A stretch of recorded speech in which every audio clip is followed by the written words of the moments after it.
You guys have had Ayrton Senna, Alain Prost, huge giants of the game, race for you and win championships for you, and you're running around celebrating a second and third? Peter. Wow. All right, everybody. Formula One Silverstone British Grand Prix post-reaction. Well, that was an interesting Grand Prix and qualifying, wasn't it? Where did McLaren get this performance? That just came out of fucking nowhere. Like, I didn't even rate them in the top 10. Like, they came from nowhere. Where the fuck did this pace come from? Guys, I'm always trying to do a prediction. I'm getting, I don't know, half of them fucking right. Barely. But you know what? It's a great thing to actually to be surprised in this. We need that. We don't want to be like predicting every race. That'd just get bloody boring, wouldn't it? I'm delighted that I'm wrong here. And wow, it was great to see McLaren. I mean, McLarens are giants of motorsport. But come here to me. What's with this 8th place trophy garbage celebrating when Zach Brown, they qualify and then he's basically almost getting naked running around the place, clapping hands with everybody, like, yeah, fist bumps everywhere. Guys, relax. You're McLaren. You're a standard. You guys have had Ayrton Senna, Alain Prost, huge giants of the game, race for you and win championships for you, and you're running around celebrating a second and third. Now, yes, be happy. Be pleased. There's progression. But you didn't win the race, boys. You didn't finish on pole position for qualifying. Calm down. Where's your standards here, lads? Okay? You're McLaren. Where's your standards? I tell you guys, if I was racing for McLaren right now and I saw my team actually running around like idiots, fist bumping each other and everything for a second and third, I'm going to say it. I'd be embarrassed.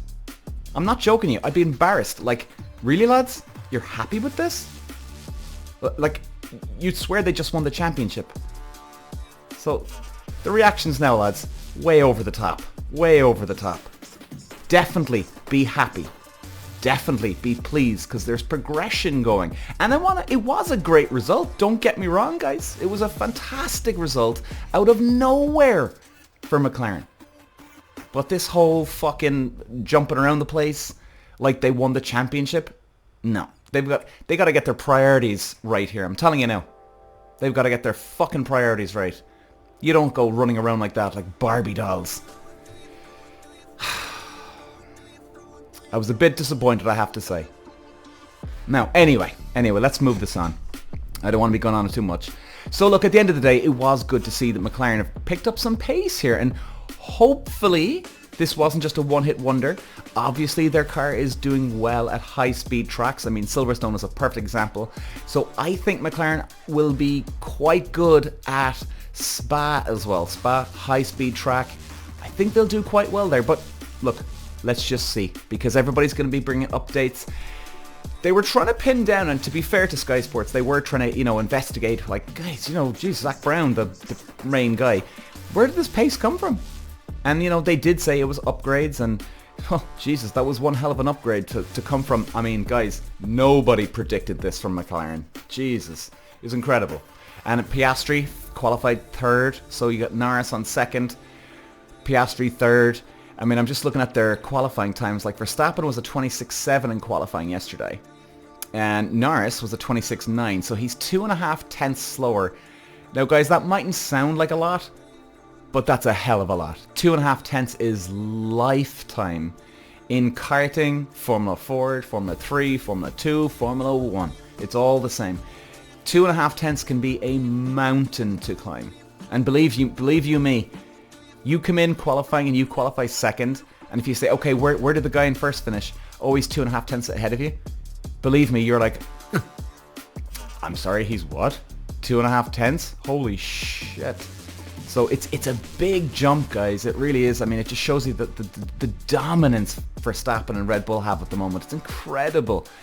And hey, before we get into the race, people are losing their minds over me.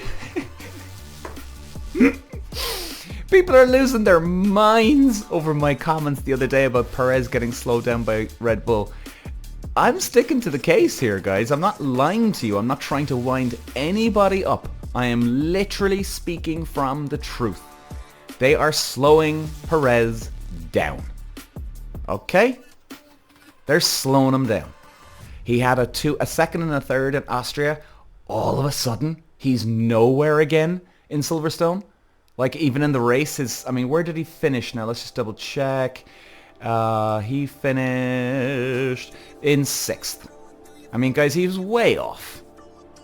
You know, the Red Bull has the pace. There's no two ways about it. It's not like Adrian Newey.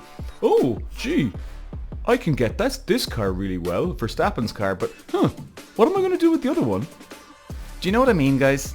And there's some people are losing their minds, but some people are like, oh, fuck you, Peter, fuck you. Guys, I'm not trying to wind anybody up. I'm just calling the way I see it, okay? I'm calling the way I see it. And they've got a lot of work to do, Perez and his side of the garage. I mean, like, unless Christian Horner presses the button and allows him back up into the squad, because, guys, I can tell you this now, right? If Perez was getting the car, Red Bull would be 1 and 2. Now, somebody came up with a good question the other day, right? And to be fair, it was a good question. Well, why would they slow Perez down? Right? Don't they want the Constructors' Championship? Absolutely. And it was, you know what? Very, very good question. And here's what I was saying, guys. Let's look at it, okay? I'm just bringing up the points now for the Constructors, okay? The difference Red Bull have versus Mercedes. They can afford to slow Perez down and Verstappen to be their golden boy. Red Bull have 411 points. Mercedes are on 203. Like, we're at the halfway point here of maybe just over halfway, guys, of the season. They've got double the amount of points. They're good. Like, you can see the amount of confidence Red Bull have, guys, at Austria. Okay, do you remember on the second last lap, Verstappen comes back into the pit lane. He's got a 23-second gap in the lead. He comes back in. He risks everything because something could have happened, right? You know, they're taking off the wheel. The gun gets stuck into the bolt, right? And all of a sudden, they have a horrendous pit stop. Like, they risked that. And there was no need to take that risk. But, hey, look, you know, for all you Verstappen fans out there, it paid off, so fair play, but there was absolutely no need. But that just shows you the amount of confidence they have, guys, with Verstappen and the dominance they have this year. I mean, what is it? 411 points versus 203. So that's 208 points clear. That's one hell of a lead, guys. That's one hell of a lead. It's incredible. Really is, especially this soon in the year. So to answer that question again, to just double confirm, guys, they can afford to mess around. Now, they can slow them down anytime they want, and they can make them quick anytime they want again. It's not like Perez has bottled this, okay? Now, I know all you Verstappen fans are very mad at me right now, okay? But hey, guys, that's just racing, okay? People do get slowed down. It's as simple as that. Look at Perez's results this year. All of a sudden, he's just not performing. Now, in qualifying yesterday, they did make a mistake. So that was team and driver error. They put him out at the wrong time, etc., etc. But he didn't have the pace in the race today. He was nowhere near it. I mean, let's just look at it. I'm just going to check the... Where are we now? The race today. Perez was plus 12 behind Russell. I mean, do we get... No, we don't get the... we don't get his fastest lap here. But, I mean, guys, just monster performance. Now, let's look at the race. Let's look at the race. Monster performance by Verstappen today, just like I just said. Monster. I mean, now, it was good, though, wasn't it? The first lap? I mean, shit, man. Norris got a great start off the line, didn't he? Jesus. I wouldn't be a huge Norris fan myself. He's good, and, you know, he seems entertaining enough. But great result from him. You know, gotta admit, there's progression here. So, maybe we won't go into it just yet. I'll hold off about talking about Hungary the next round. Great start, but again, you could see that when Red Bull, Norris was in the lead, Verstappen in second, and then Piastri was in third. You could see Piastri actually, closing in on them, but it was only because Norris was holding up Verstappen. It was as simple as that. Once Verstappen just got up to speed, we could say, it was it. Game over. And what the hell were they doing in the pit stop, McLaren? You see, this is the difference, guys. This is the difference between winning and losing and fucking running around like a Barbie doll being so happy with qualifying. If they had the real winning mentality like McLaren should have, because they've got one hell of a reputation, so many race wins and so many championships behind them, they have to have that winning mentality again. Good old Ron Dennis is not there anymore. So, okay, look, you've got a new owner, but still, it's fucking McLaren, dude. It's fucking McLaren. They're winners. Not second, third position dudes, And here's what I mean, guys. Their pit stop in the race today. Now, maybe and I'll give them this, maybe they ran out of their tires, the soft tires. Maybe they went over their limit of the soft tires. Have to maybe triple check that if we can find it somewhere. But guys, what they should have done is had a soft set on for the race after that pit stop. Because they went on hard and Verstappen goes on soft. And I mean, when did they pit? I think they pitted, lap 33 as far as I remember. They all started coming in. So you can tell the medium tires went really good and solid, strong performance by all the medium tires for 33 laps. So then there was 51 laps, 52 laps of the race. So they had heavy maths, Peter, 18 laps for the soft tires, right? So Verstappen counted, he went, okay, well guys, this is easy. We've just done 32 laps with the mediums. 18 laps soft tires? Perfect. Let's do it. No problem. No problem at all. So, why did McLaren go on hards? And I'm hoping I'm wrong here. And I hope that they actually did run out of soft tires, but I don't think they did. I don't think they did. They should have enough. And that would have been the key. I mean, when I saw Lando Norris come in, Verstappen was back on the track. I think wasn't he before him? And Verstappen's on the soft. I went, okay, McLaren, they're definitely going to go for the soft tires this time. And what does he do? Come out in hard tires. I went, all right, well, that's it. Game over. Now, I think it was game over anyway if they had the soft tires on, even for McLaren. Okay, if McLaren had the soft tires on versus Verstappen with soft tires, I still think Verstappen would have taken it anyway. Now, they still would have had a better chance if they went on soft for McLaren, and they would have had a fighting chance, let's call it, okay, with up against the Red Bull. And I tell you guys, if they do have soft tires around, this is the fucking difference between winning and losing. Because if you're finished second or third, you're fucking losing, okay? You didn't take the top step of the podium. Simple as that. So I was disappointed, I have to say now, for that. Hamilton, he had quite a good race in fairness to him. Third position, it was okay. It was okay. They still got a lot of work to do, don't they, Mercedes? They had that upgrade at Monaco, wasn't it? And, they had a bit of improvement, but man, I don't know. I just think, like I was saying only a few rounds ago, guys, the problem is that, like McLaren, for instance, now this weekend, they had a good upgrade. It worked well, obviously. But the problem is, next round out in Hungary in 2 weeks' time, someone else could have another upgrade come in and boom. And then they have the advantage. So quite a bit of it is timing as well. Now, timing, you still got to get your fucking upgrade up straight up as soon as you can. And I'm always wondering, actually, I was only talking about this with a couple of guys who I used to know from drifting and racing. We were talking about Formula 1 actually during we were watching it together. And we were talking about what's going on with some of these teams. Where's the funding coming from? Now, it's 150 million for the year, and there's a budget cap, but who's looking out for this? Is the FIA, do they have a security guy at every single headquarters at Formula 1? You know, is there somebody outside the McLaren headquarters, the Red Bull, Mercedes, keeping an eye on this? Because, like, this is close scrutiny, lads, here. Like, how are they going to be policing this? And I'm sure you can start bending stuff to your way as teams, you know, to get the performance. I got a big question mark of how they're scrutinizing this, guys, because it sounds like a lot of work, number one. What? And you'd have to have a guy at the Formula 1 headquarters. Like, you'd have to have a guy there 7 days a week. Do you know what I mean? And you'd have to have a guy sitting outside their garage at the race weekends and coming in, checking things out, looking up the books, right? Having the accountant sit down there as well, and having the team owners sitting there. I mean, sounds like an awful lot of work, man.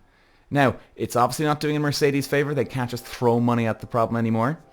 And it's obviously working for Red Bull crazily amount. And what are they going to do with these track limits, guys? I mean, the track limits here, I don't get why they have all these ridiculous track limits. I mean, I was only talking about it in one of my other clips there a few days ago. The track limits are no good. Like, really what they should do is allow the cars and the drivers just absolutely piss over all the curbs, let the car drift over onto the white lines, let it all go. Forget these track limits. They're making too much work for themselves, because even in practice, they're watching the cars. Even in practice. And then they're disqualifying their lap. It doesn't count in practice. Like, who gives a shit about the practice, you know what I mean? Like, I don't understand why they're doing it, guys. I really don't. Too much work. And they've got plenty of other stuff to be doing, trust me. You know? Let the cars just go. And what I like about having no track limits is that it actually allows the cars to open up more. So you'd actually see everybody push the cars, get the quickest lap time out of them as much as possible. And the thing is, no one's actually gaining an unfair advantage with the track limits opened up, because once any one car goes over the track limits, every other car is going to do the same. So everybody's got the same chance. Yeah, I don't understand it, guys. I really don't. Anyway, it was a good race, in fairness. I thought it was quite entertaining, I have to say, especially because I was really paying attention to the pit stops. I was like, okay, well, you know, like, fuck it. I was thinking, to be fair, I was thinking they might have come in at lap 28, but they came in at 32, 33, the main big boys, and it was interesting to see now, and like, you can see now, the medium tires, they really go for a long time.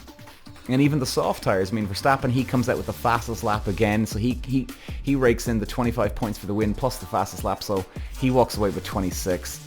So I mean, really, the tires, man, they're really solid. I gotta admit, they're very, very solid. So it's going to be interesting to see now. I mean, Alonso, Jesus, let me have a look at the result again. Where did Alonso finished in 7th? I mean, Christ.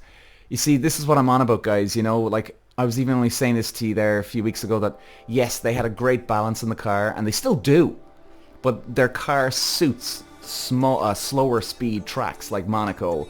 Hungary, I think, is going to be interesting for... Yeah, let's talk about Hungary. Alonso, I think he's going to do quite well there. Good balance. It's like a karting track. A lot of the drivers say that. It's very like a karting track for them.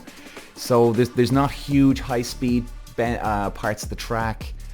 The main straight is quite long, so they'll do a bit of a speed. But the problem is, you've got a lot of downforce on the car, so they're not going to be opening up the cars at a huge rate.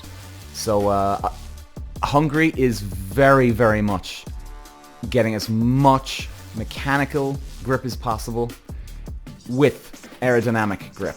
So the wings will be way open. Sorry, not way open, but way down, should I say. They'll be getting as much aerodynamic grip as they can. And I think Alonso could do quite well. I think for Alonso, like, these guys, they got to really... This is one of their chances coming up, I do think. Now, but you can see it today. He finishes in 7th. I mean, he's had a couple of podiums already this year, Alonso and Aston Martin. And then he's in 7th in Silverstone. But again, it just goes to show the different types of track make the behavior of the car behave differently. Silverstone, very high speed track. I didn't even mention Alonso in my prediction, even though the Ferraris, Jesus Christ, where the hell were they, man? Fuck, where the hell were they? 9th and 10th? You kidding me? 9th and 10th, Jesus Christ, man. Somebody's got to step in here, man, with Ferrari. I don't know what they're going to do, man, because, I mean, I was actually putting them in my second and third favourites for this weekend, pretty much.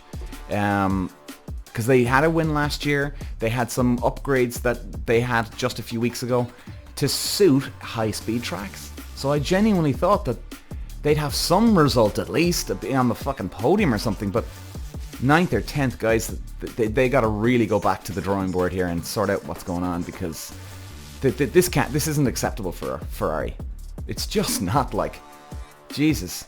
Williams Mercedes, Albon in 8th.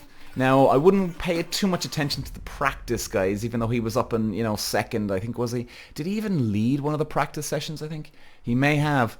But anyway, he was like second, third in the practice sessions, but I wouldn't pay too much attention to that, because obviously, look, he was in second and third, but then when it really comes down to it, he finishes in 8th, So you can never judge, really, how fast a driver and team is going to be based on practice. You can get an idea, of course, but, just goes to show. But hey, there's some progression from Williams, which is good to see. Good to see. I mean, they're another legendary team. Loads of championships behind them, loads of race wins behind them. So, I hope they can kick it into gear, and they are definitely coming along. Perez in 6th position today. Well, I don't know what's going to happen there, buddy, with this, because it's not looking good for Perez right now. It's just not. Russell in 5th position today. Well, not the greatest of results, but look, hey, it was 5th. He walks away with 10 points. Piastri, obviously, very, very good result for him. Well done to McLaren for that. 4th position, obviously they would have loved to get on the podium today, and I'd say they're probably kicking themselves over that. Hamilton a 3rd position today. Not a bad result. Not a bad result, considering the Red Bull and McLaren were so quick this weekend. There's no doubt the McLaren was the second quickest car out there. No doubt about it. Lando with his 2nd position. Good result. Solid progression. I think you'd definitely be going into Hungary quite confident now. Now then again, it's a totally different track. And do they have the chops for slower speed tracks? Like Silverstone, ultra high speed, huge aerodynamic build you need on the car. Can they do it for Hungary? That remains to be seen. Now I'll obviously be back again with my post-reaction, pre-race reaction and preview for Hungary in the next few weeks anyway. But it remains to be seen about Norris, I gotta say. Verstappen, well, dominant weekend for him again. In fairness, he wasn't under that much pressure, I think he definitely got a shock to his system when Norris got him at the start. Because I would think, and I know, believe me, I've been in this situation before, you're all of a sudden you're sandwiched between two teammates. Lando was leading, Verstappen second, and then Piastri in third. You're in a sandwich between two McLarens. You're thinking, oh shit, what's going to happen here? Not dirty driving now, of course, but it'd be like, oh god, what's going to happen here, man? Because, I'm surprised, actually, Norris didn't defend his line more with Verstappen. Now, it was good, clean racing, which is good to see. But definitely would have just got stuck in a little bit more, hold him up, get Piastri on Verstappen's ass. Hopefully, then, if I can hold up Verstappen, Piastri's going to go for a lunge, make a move and get into second. Now all of a sudden we've got two McLarens holding up the Red Bull. It's a bit of strategy that could have been in play there, but look, hey, it didn't work out, unfortunately. But look, guys, it was a great result, so let's close this off today, and definitely we're going to be back again very, very soon with the reaction, the preview for Hungary in 2 weeks' time. Looking forward to it already. I think Red Bull and Aston Martin are going to be up there. I think they are. I hope Alonso's going to do the job in Hungary. But anyway, we'll go into that in more detail the next day with the Friday before the race. So guys, I'm going to love you and leave you. And if you're watching me on YouTube, Love you all, guys, and thanks for listening if you're listening on audio. And we'll speak again. Take care.